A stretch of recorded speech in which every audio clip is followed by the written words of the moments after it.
ঠোঁটা ব্রিজের ভিত্তি স্থাপিত হয়েছিল বিগত বিএনপি সরকারের আমলে, কিন্তু বিগত আওয়ামী লীগ আমলে 15 বছর তা বাস্তবায়ন করা হয়নি।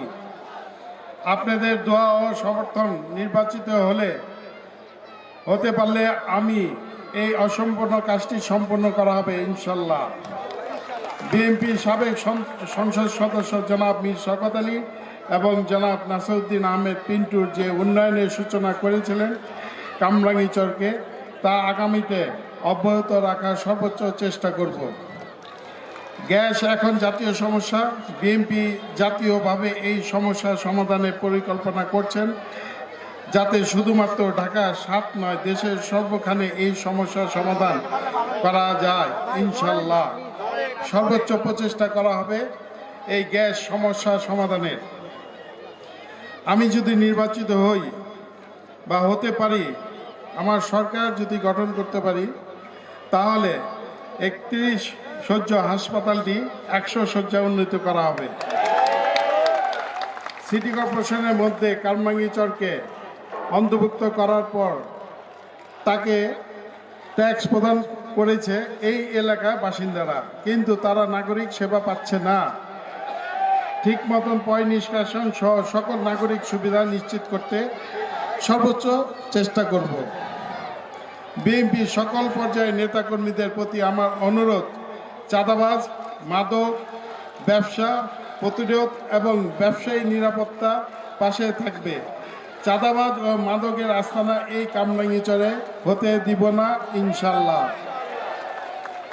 বিএনপি একজন তৃণমূল কর্মী হিসাবে বলতে চাই, গাইবী মামলা জন্মস্থান এই কামরাঙ্গীরচরে। এখন থেকে গাইবী মামলার সূত্রপাত হয়েছিল। আমার নির্বাচিত হইলে কোনো প্রতিহিংসামূলক রাজনীতি আমরা করব না। আমি মা বোনদেরকে বলে যাই একটাই কথা, আমার ধানের শীষ প্রতীক 12 তারিখ আপনারা আমাকে নির্বাচিত করবেন আপনাদের পবিত্র ভোটটা দিয়ে। আমি যেন পবিত্র সংসদে যেতে পারি, আপনাদের কথা বলতে পারি। আমার বিশ্বাস, আমি যদি নির্বাচিত হই, আমার সরকার যদি নির্বাচিত হয়, তাহলে আমি সংসদে যে আপনাদের দাবিগুলি আমি আদায় করতে পারবো, এটা আমার অনেক বিশ্বাস আছে। কারণ আমাদের জনাব তারেক রহমান আমাদেরকে সেই ওয়াদা দিয়ে পাঠিয়েছে এখানে নির্বাচন করার জন্য, আপনাদের পাশে থাকার জন্য, আপনাদেরকে খেদমত করার জন্য। ইতিমধ্যে দেখেছেন আমি কিছু কিছু কাজ করেছি। আপনাদের চারিদিকে মসজিদ মাদ্রাসা একটু খোঁজখবর নিয়ে দেখবেন। সামাজিক অবস্থাও আমি করেছি। আমি ডিপ টিউবওয়েল বসিয়েছি সুইপার কলোনিতে, 4,500 লোক পানি খেতে পারতেন, সে ব্যবস্থা করেছি। বিভিন্ন জায়গা সামাজিক প্রোগ্রামগুলিতে আমার সহযোগিতা ছিল। ইনশাল্লাহ সামনেও থাকবে। আপনাদেরকে কথা দিয়ে যাচ্ছি, আমি যদি নির্বাচিত হই 100 দিনের কর্মসূচিতে আমার গ্যাসের সমস্যা কিভাবে সমাধান করা যায় সেই চেষ্টা ইনশাল্লাহ আমি করব। আমার চেয়ে ভালো বক্তা আলাল ভাই আছেন, ওনাকে একটু আমি ফ্লোর দিব ভালো, উনি সুন্দর করে সব কিছু বুঝিয়ে দেবেন। আমাকে 12 তারিখ সারাদিন ভোট দিবেন ধানের শীষে, এই বলে আমার বক্তব্য শেষ করছি। আল্লাহ হাফেজ, আসসালামু আলাইকুম।